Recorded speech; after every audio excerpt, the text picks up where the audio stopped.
સત્સંગ પરિવારના જય સિયારામ।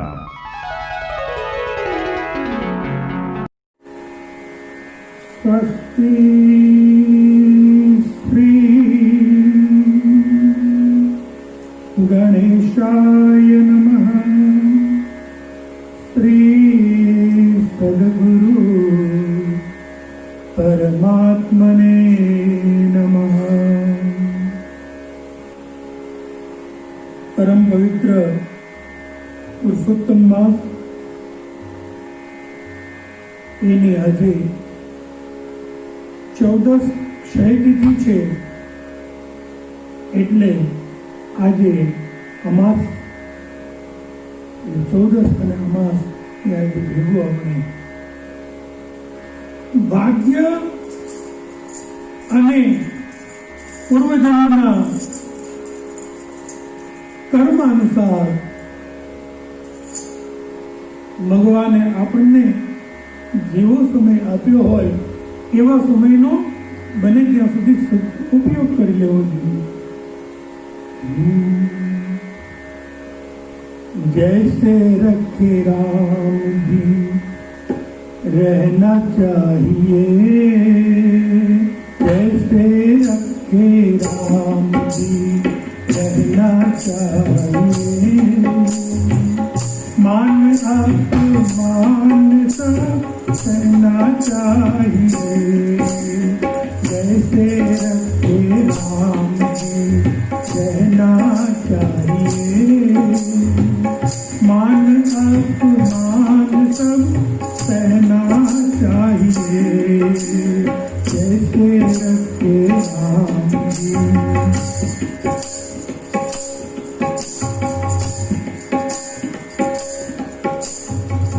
चाहते आराम हो तो रोज ही सुबह शाम, चाहते आराम हो तो रोज ही सुबह शाम। सीताराम सीताराम कहना चाहिए, ओ राधे श्याम कहना चाहिए। जैसे रखे राम जी रहना चाहिए, जैसे रखे राम जी रहना चाहिए।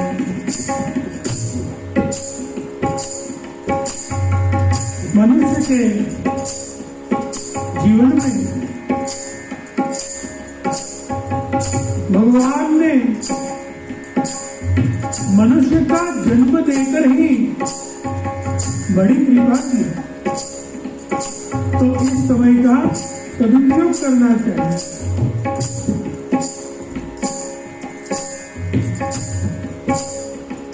मनुष्य जीवन में परिस्थिति सिर्फ 2 प्रकार की हो सकती है, एक तो अनुकूल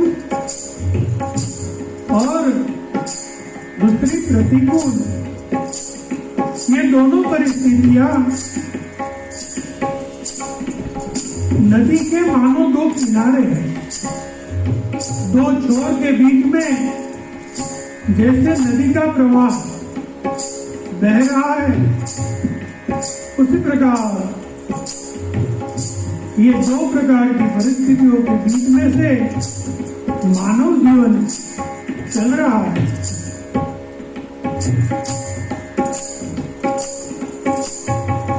अनुकूल प्रतिकूल दोनों ही पुलों के मध्य, अनुकूल प्रतिकूल दोनों ही कुलों के मध्य तरीका समान सब रहना चाहिए।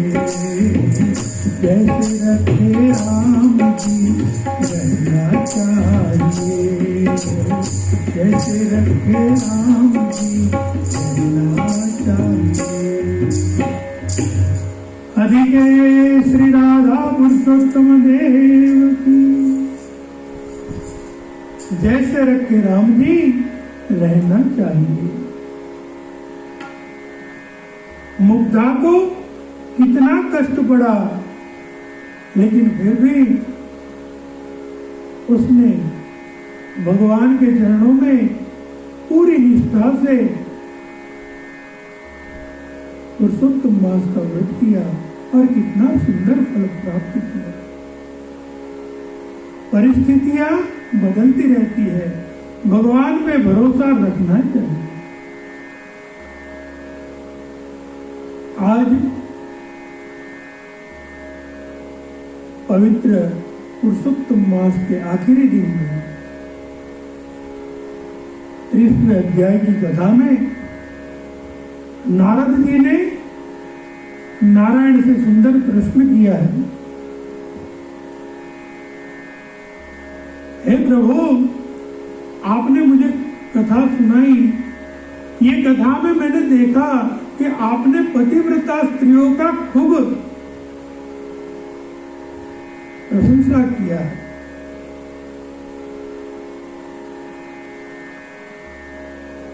આપની કથામાં મેં જોયું કે રાજા દ્રઢધનવા પૂર્વજન્મમાં કેવા પાપેના રવાડે ચડ્યો, કેવો ક્રૂર બની ગયો, પણ એની પત્ની પતિવ્રતા હતી, સુંદરી, અને એણે પોતાના પતિની સેવામાં અને પોતાના પતિની નિષ્ઠામાં જરાય ખામી ન લાવી અને ધર્મનું આચરણ ન છોડ્યું, અને એથી જ એને કેટલું સુંદર ફળ પ્રાપ્ત થયું. તો પ્રભુ પતિવ્રતા સ્ત્રીની તમારી આટલી પ્રશંસા સાંભળી અને મને એ જાણવાની ઈચ્છા થઈ છે કે કઈ સ્ત્રીને પતિવ્રતા કહી શકાય, સ્ત્રીઓના શું ધર્મ છે. અહીંયા નૈમિષારણ્યમાં કથા કહેતા સુત પુરાણી કહે છે, હે બ્રાહ્મણો, નારદજીએ ભગવાનને પતિવ્રતા સ્ત્રીઓના નિયમો, સ્ત્રી ધર્મ વિશે જ્યારે પ્રશ્ન કર્યો ત્યારે ભગવાન શ્રી નારાયણ કહેવા માંડ્યા છે, હે નારદ, સાંભળ, હવે હું પતિવ્રતા સ્ત્રીના ઉત્તમ વ્રતની તને વાત કરું છું, સાંભળો. પતિવ્રતા ધર્મ ખૂબ કઠિન ધર્મ છે અને ખૂબ સહેલો પણ છે.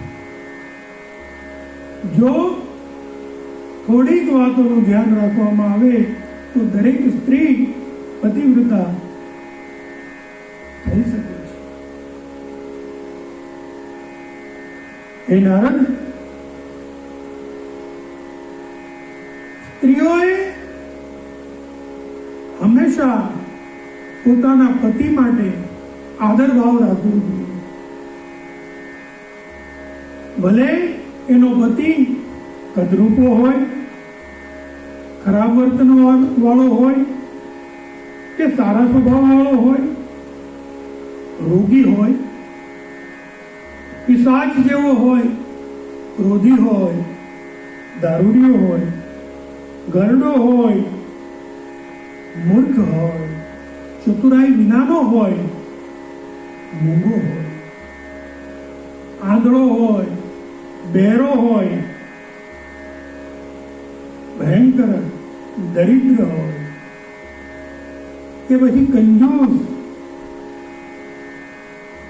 નિંદાપાત્ર, કાયર, જુગારી કે પરસ્ત્રી લંપટ,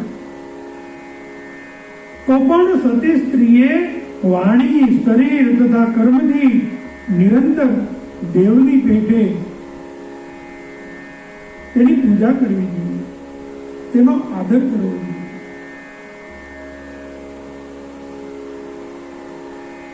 હંમેશા તેનો સત્કાર કરવો જોઈએ. કારણ પાલયતે પોષયતે સા પતિ.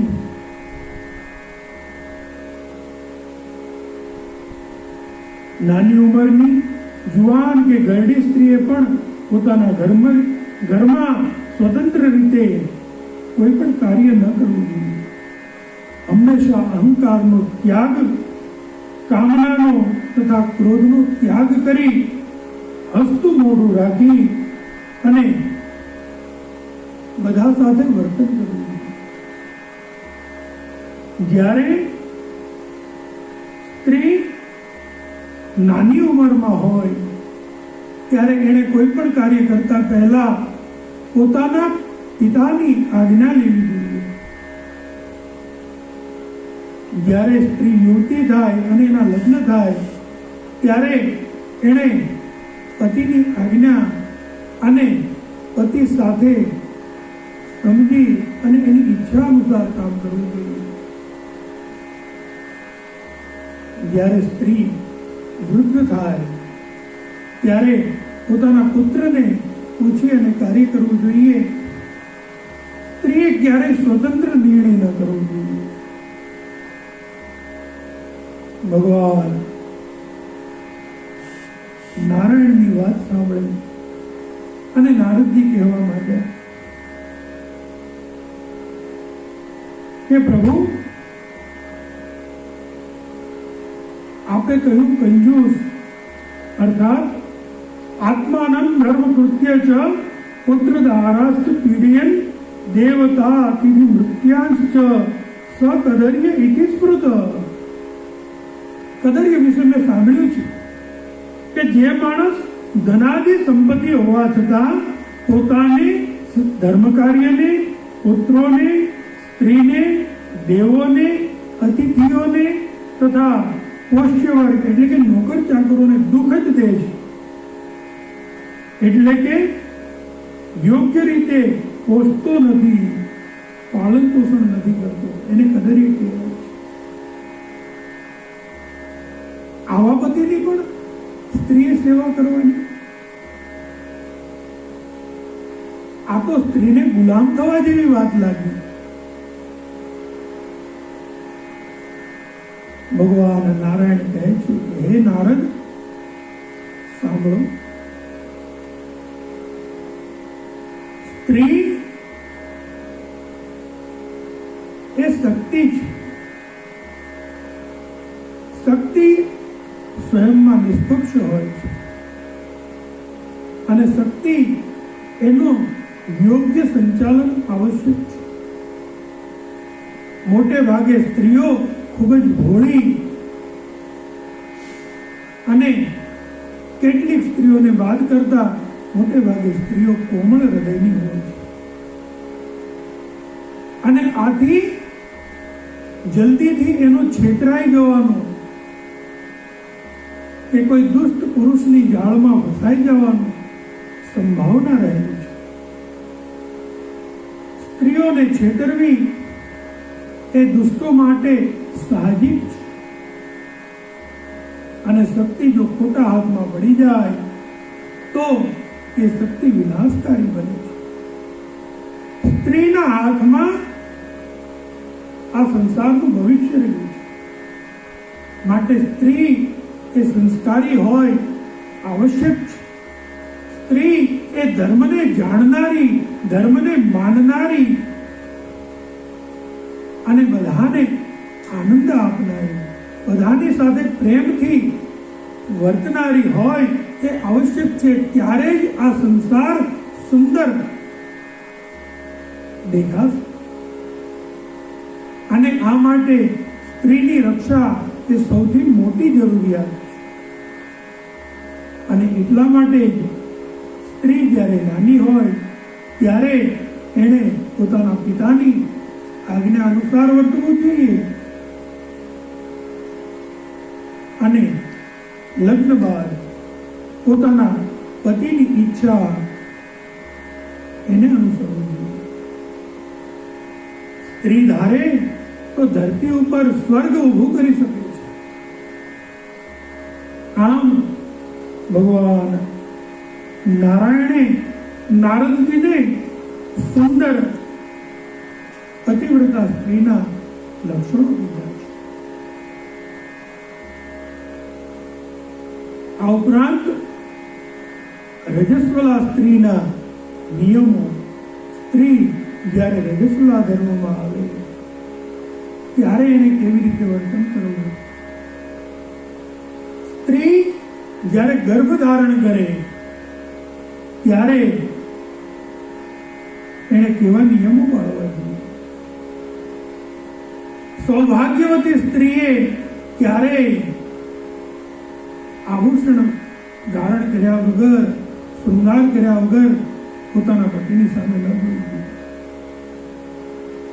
સ્ત્રીએ હંમેશા પોતાના પતિને ખુશ કરવા માટે શૃંગાર કરવો જોઈએ. આ બધા નિયમો સતી સ્ત્રીના મુખ્ય ધર્મો અને પતિભક્તા સ્ત્રીના કર્તવ્યો વિસ્તૃત રીતે અહીંયા કહેવામાં આવ્યા છે. સમય અભાવ આપણે એને પ્રણામ કરી આગળ વધી રહ્યા છીએ. આ ઉપરાંત સ્ત્રી ધર્મથી વિરુદ્ધ જે સ્ત્રીઓ વર્તન કરે છે, અર્થાત જે સ્ત્રી પોતાના પતિની આજ્ઞા ન માની વ્રત, ઉપવાસ તથા નિયમો કરે છે, જે સ્ત્રી પોતાના પતિની સામે ઊંચા અવાજે વાતો કરે છે, હાકોટા પરકોટા કરી ખરાબ વર્તન કરે છે, જે સ્ત્રી પોતાના પતિને હોવા છતાં પરપુરુષની સામે ખરાબ નજરે જુએ છે, જે સ્ત્રી પોતાના સાસરા પક્ષના સંબંધીઓની સેવા ન કરી અને પોતાના પિયર પક્ષના સંબંધીઓને પોતાના પતિને પૂછ્યા વગર એની જાણ બહાર વસ્તુઓ આપી દે છે,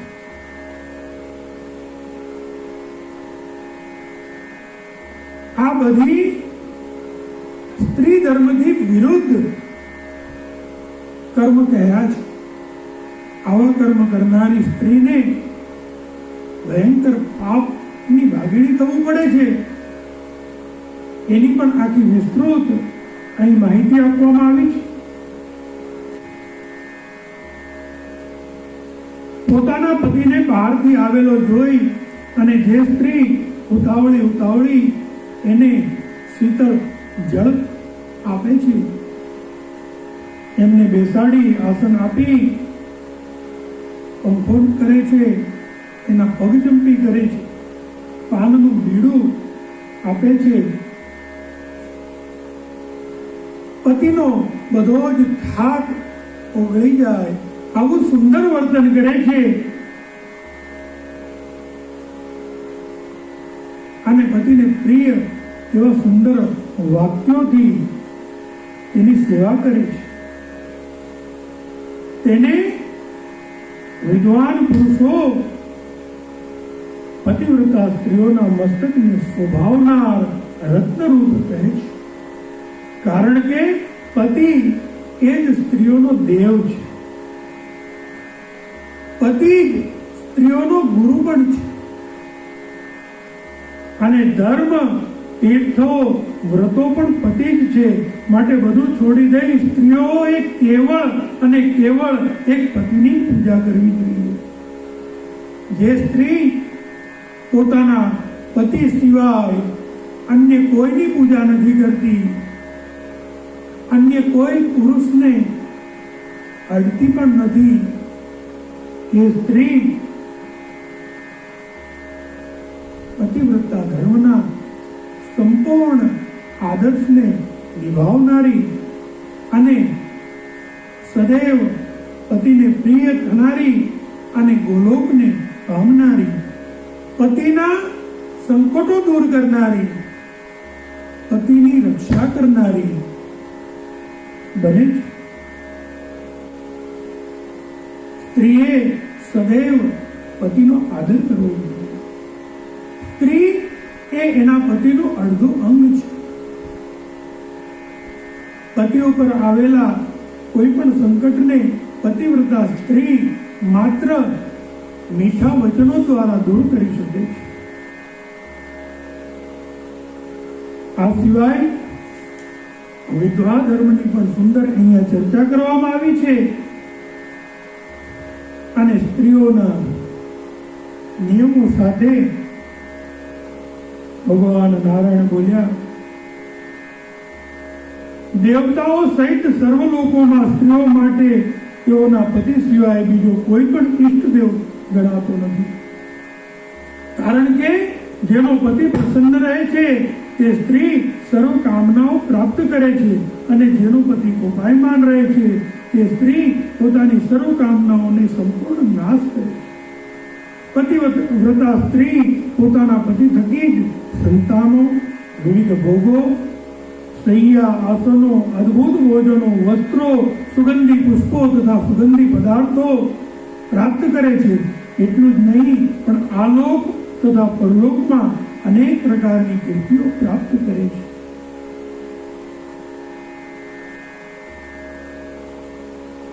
દ્રૌપદી, મંદોદરી, વાલીની પત્ની તારા, સીતા, આ બધાના ઉત્તમ ઉદાહરણો છે. મહાસતી અનસૂયા પતિની સાથે સંકટ પણ પ્રાપ્ત કર્યું અને પતિ સાથે જ સ્વર્ગમાં પણ સીધાવ્યા, સ્વર્ગલોકની પણ પ્રાપ્તિ થઈ. એની સાથે અહીંયા 30મો અધ્યાય સમાપ્ત થાય છે. એતે શ્રી બ્રહ્મનારદીય પુરાણે પુરુષોત્તમ માસ મહાત્મે શ્રી નારાયણ નારદ સંવાદે પતિવ્રતા ધર્મ નિરૂપણે 30મોધ્યાય શ્રી રાધા કૃષ્ણ ચરણ કમલાર્પણમસ્તુ. 31મા અધ્યાયમાં પ્રવેશ કરતા પહેલા 2 મિનિટ હરિનામ સંકીર્તન કરી લઈએ. વલ્લભ વિઠ્ઠલ ગિરધારી યમુનાજીની બલિહારી, જય વલ્લભ વિઠ્ઠલ ગિરધારી યમુનાજીની બલિહારી. વલ્લભ વિઠ્ઠલ ગિરધારી મહારાણીની બલિહારી. વલ્લભ વિઠ્ઠલ ગિરધારી શ્રી મહારાણીની બલિહારી. વલ્લભ વિઠ્ઠલ ગિરધારી યમુનાજીની બલિહારી. શ્રી વલ્લભ વિઠ્ઠલ ગિરધારી યમુનાજીની બલિહારી.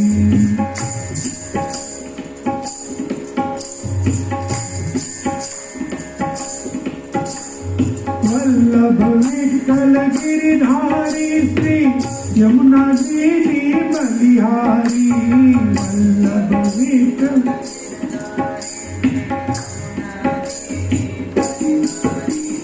વલ્લભ વિઠ્ઠલ ગિરધારી મહારાણીની બલિહારી. શ્રી વલ્લભ વિઠ્ઠલ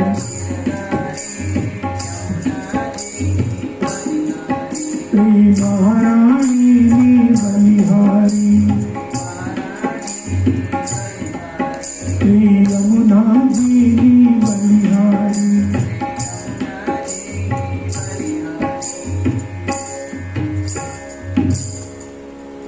અધિકે શ્રી રાધા પુરુષોત્તમ દેવ કી. પુરુષોત્તમ માસનો છેલ્લો અમાસનો આજે દિવસ અને મહાત્મ્યનો આ છેલ્લો 31મો અધ્યાય. શુદ્ધજી કથા કહેતા કહે છે, નિત્યમ પ્રતિવ્રતા ધર્મમ આકર્ણિ નારદો મુનિ કિંચિત પ્રસ્તુ મના વિદ્યા મુનિ મહાપુરાતન. પતિવ્રતા સ્ત્રીના ધર્મ સાંભળી અને નારદ મુનિ કહેવા લાગ્યા છે,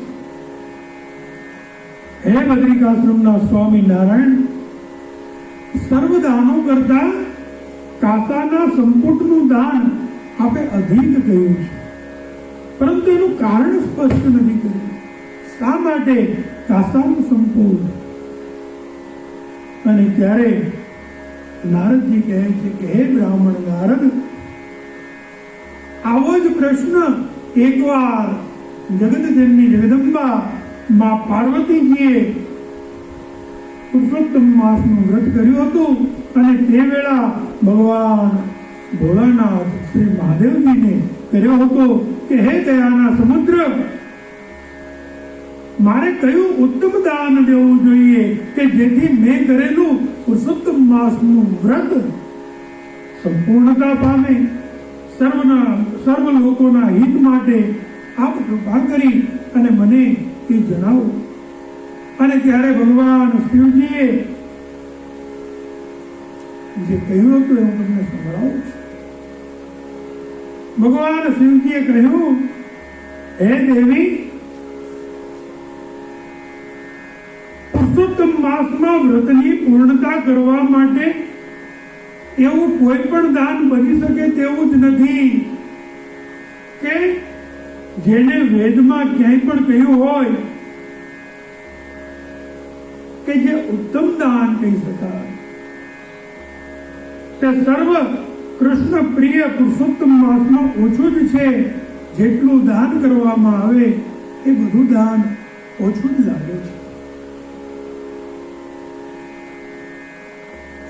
અને માટે હે પાર્વતી,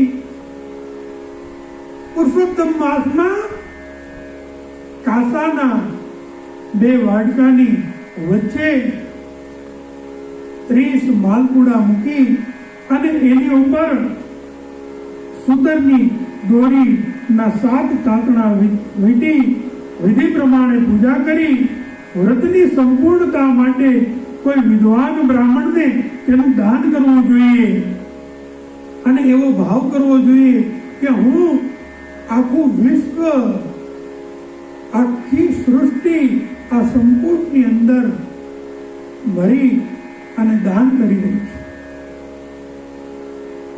એ જ યોગ્ય દાન ગણાય છે.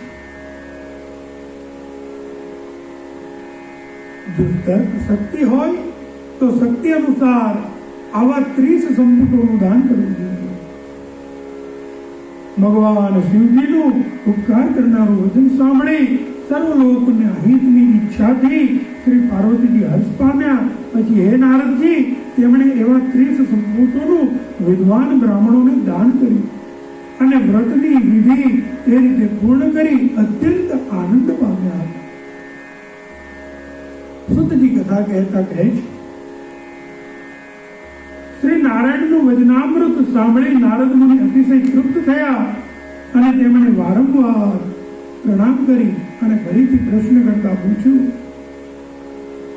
હે પ્રભુ, આજે આ ઉત્તમ મહાત્મ્ય સાંભળી મને નિશ્ચય થયો છે કે સર્વ સાધનો કરતા શ્રી પુરુષોત્તમ માસ સર્વોત્કૃષ્ટ સાધન છે. પુરુષોત્તમ માસનું સેવન કરી લેવું જોઈએ. પુરુષોત્તમ માસનું મહાત્મ્ય સાંભળવાથી પણ મનુષ્યના મોટા પાપોનો જો નાશ થાય છે, તો જે મનુષ્ય પોતાની શક્તિ અનુસાર વ્રત વિધિ પ્રમાણે કરે તેના સર્વ પાપો અવશ્ય નાશ પામે જ. એમાં મને કોઈ નવાઈ નથી લાગતી.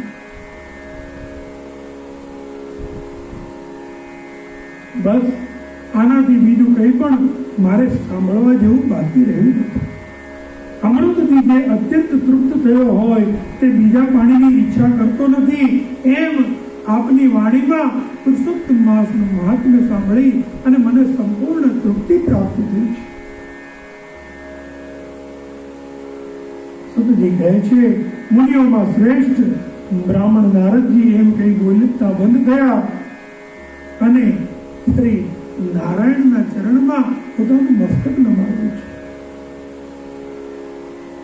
જે લોકો આ ભરતખંડમાં જન્મ ધારણ કરી મેળવી અને ઉત્તમ પુરુષોત્તમ માસનું સેવન કરતા નથી અને ઘરમાં જ રચ્યા બચ્યા રહી અને તેની કથા પણ સાંભળતા નથી, આવી સુંદર સુવિધા હોય અને તેમ છતાં જો આપણે પુરુષોત્તમ માસનું મહાત્મ્ય માત્ર દિવસમાં અડધો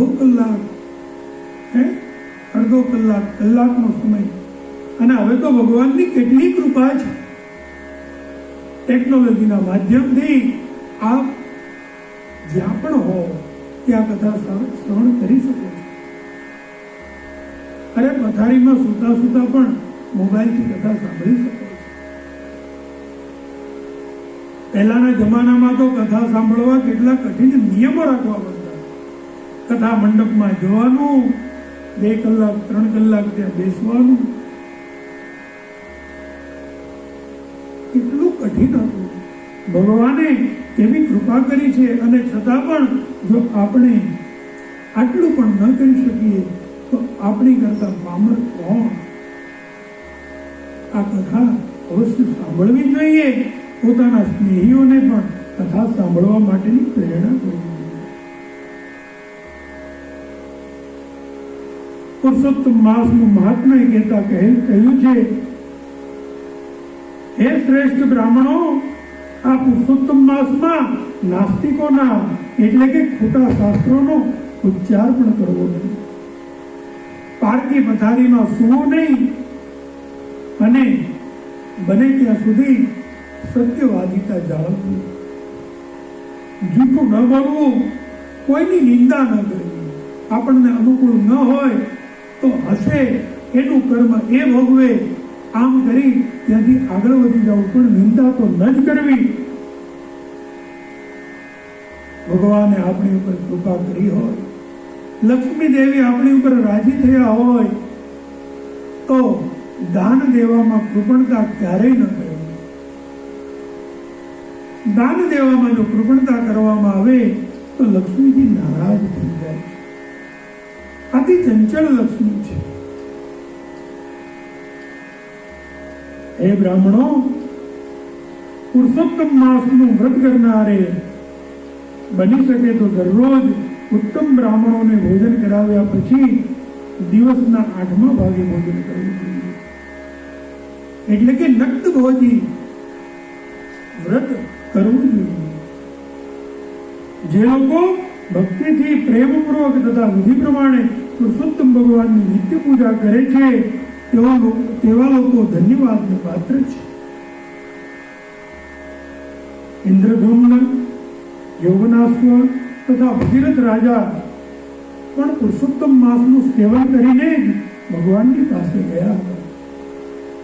માટે સર્વ પ્રયત્નથી બરાબર કાળજી રાખીને પુરુષોત્તમ માસનું સારી રીતે સેવન કરવું જોઈએ. અહીંયા સુંદર એવો શ્લોક કે જે પૂર્વે કૌંડિન્ય ઋષિએ કહ્યો હતો, એ શ્લોક આપવામાં આવ્યો છે.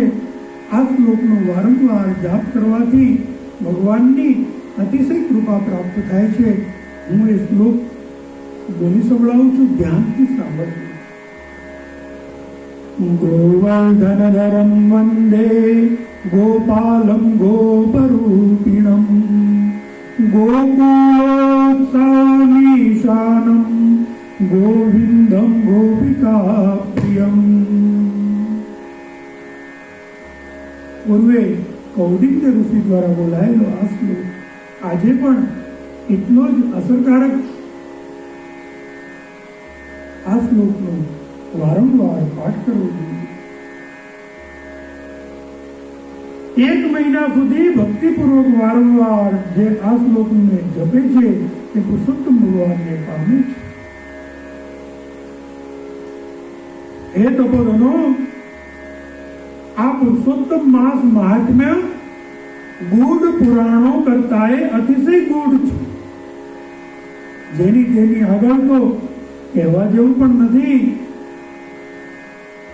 સુતજી કહે છે, મેં પણ હજી સુધી કોઈની આગળ કદી કહ્યું નથી. હે બ્રાહ્મણો, આ પવિત્ર પુરાણ નિરંતર આદરથી સાંભળવાથી તમારા મનમાં રહેલા તમામ મેલ ધોવાઈ જાય છે.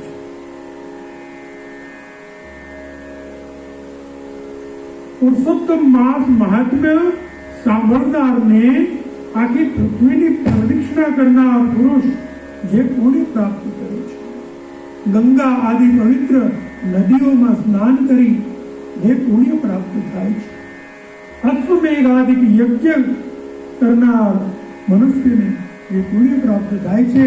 પુરુષોત્તમ માસની કથા મહાત્મ્ય એક ચિત્તે ધ્યાનપૂર્વક સાંભળનારને પણ એ જ પુણ્ય પ્રાપ્ત થાય છે.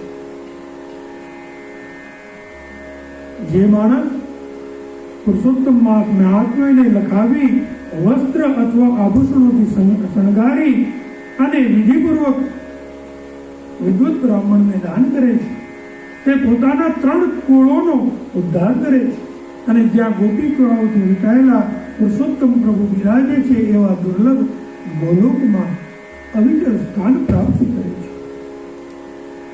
એ પ્રમાણે અનંત પુણ્ય આપનાર મહિનામાં ઉત્તમ પુરુષોત્તમ માસનું મહાત્મ્ય સાંભળ્યા પછી સૌનકાદિક સર્વ મુનિઓના મનમાં અત્યંત આનંદ અને વિસ્મય થયો અને બધા મુનિઓ ભેગા થઈને કહેવા માંડ્યા,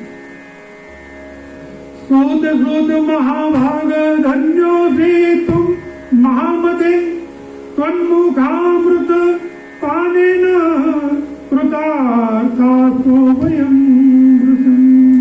હે સુતજી, હે ભાગ્યવાન સુત, આપના સુંદર મુખારવિંદથી શ્રી પુરુષોત્તમ માસ મહાત્મ્યની કથા શ્રવણ કરી અમે બધા કૃતાર્થ છીએ. હે પુરાણ વેદતાઓના શિરોમણી, તમે લાંબો કાળ ચિરાયુ બનો અને જગતને પવિત્ર કરનારાને પણ પવિત્ર કરનારી તમારી કીર્તિ સદાયને માટે કાયમ રહો. તમારા મુખકમળથી નીકળેલી ભગવદ કથા પૃથ્વી પર વસનારા લોકોને કાયમ સાંભળવા મળે અને એના દ્વારા એના પાપો ધોવાતા રહે એમ બ્રાહ્મણોના આશીર્વાદ ગ્રહણ કરી તે સમગ્ર બ્રાહ્મણોને પ્રદક્ષિણા કરી તથા નમસ્કાર કરી અને સુત પુરાણી પોતાનું નિત્ય કર્મ કરવા માટે ગંગા નદી પર ગયા અને તે પછી નૈમિષારણ્યમાં રહેતા એ બ્રાહ્મણો પરસ્પર કહેવા લાગ્યા કે આ પુરુષોત્તમ માસનું મહાત્મ્ય દિવ્ય, સર્વ કરતા શ્રેષ્ઠ, પુરાણો તથા ઈચ્છિત પુરુષાર્થ આપવામાં કલ્પવૃક્ષ સમાન છે. અને એ સાથે બદ્રિકાશ્રમમાં ભગવાન નારાયણે કથાનું સમાપન કર્યું. નૈમિષારણ્યમાં ભગવાન સુતજીએ કથાનું સમાપન કર્યું. આપણે પણ અહીંયા શ્રી રઘુવીર ધામ આશ્રમમાં આ 31મા અધ્યાય સાથે કથાને વિરામ આપી છે. यदि श्री बृहदारण्य पुराणे पुरुषोत्तम मास महात्म्य श्री नारायण नारद संवादे पुरुषोत्तम महात्म्य श्रवण फल कथनम नाम 31 श्री राधा कृष्ण चरण कमलार्पणमस्तु.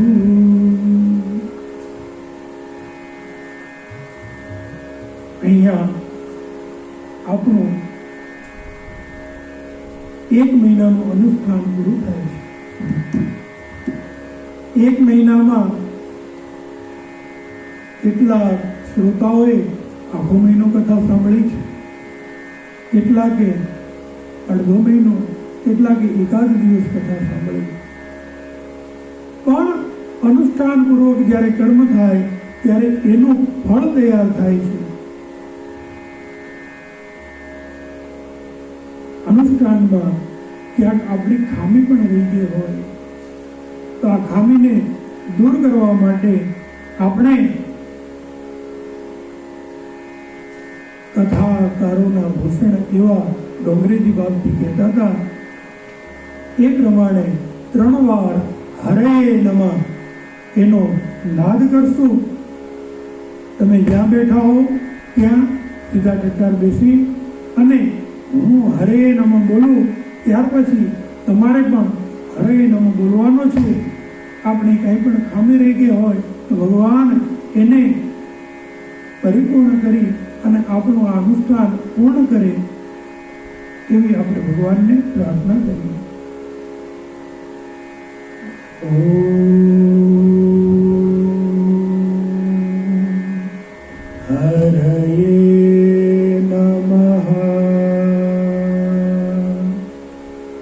બોલો તમે.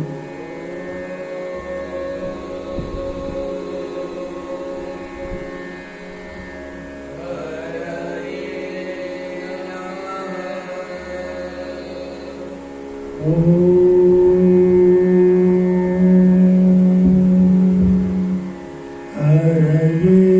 નમઃ.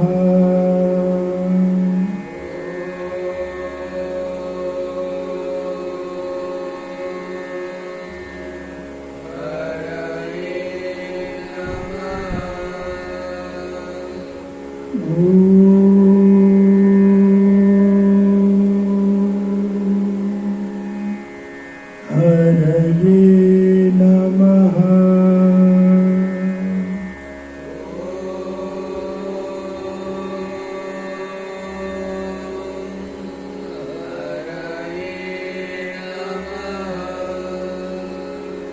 ઓમ શાંતિ શાંતિ શાંતિ. અનુષ્ઠાનનું એક ફળ અવશ્ય ઉત્પન્ન થાય છે. ફળ એને વહેંચી દેવું જોઈએ. તો આપણે આ કથા શ્રવણમાંથી જે ફળ ઉત્પન્ન થયું છે, આ ફળનો અડધો ભાગ શ્રી રઘુવીરધામ આશ્રમમાં બિરાજતા શ્રી હનુમાનજીના ચરણોમાં મૂકી દઈએ અને એમને વિનંતી કરીએ કે શ્રી રઘુવીરધામ આશ્રમ માટે જે ભક્તોને નિષ્ઠા છે સંપૂર્ણ, આપને જે યોગ્ય લાગે એમને આ ફળ આપ વિતરિત કરજો. બાકીનું અડધું ફળ અહીંયાથી કથા કહેનાર, કથા સાંભળનાર, યુટ્યુબના માધ્યમથી જેમણે પણ આ કથા સાંભળી છે બધાને આપણે એ ફળ પ્રદાન કરીએ છીએ.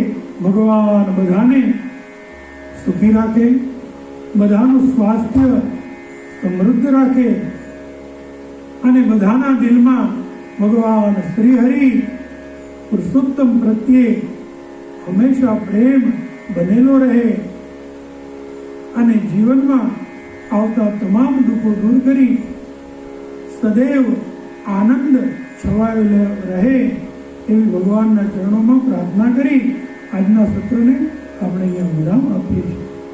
શ્રી રાધે રાધે, શ્રી રાધે રાધે, શ્રી રાધે રાધે. આપના આપ્તજનોને સંભળાવી આપનું અને સત્સંગીઓનું જીવન ધન્ય કરશો એ જ અભ્યર્થના સાથે સત્સંગ પરિવારના જય સિયારામ, જય સિયારામ.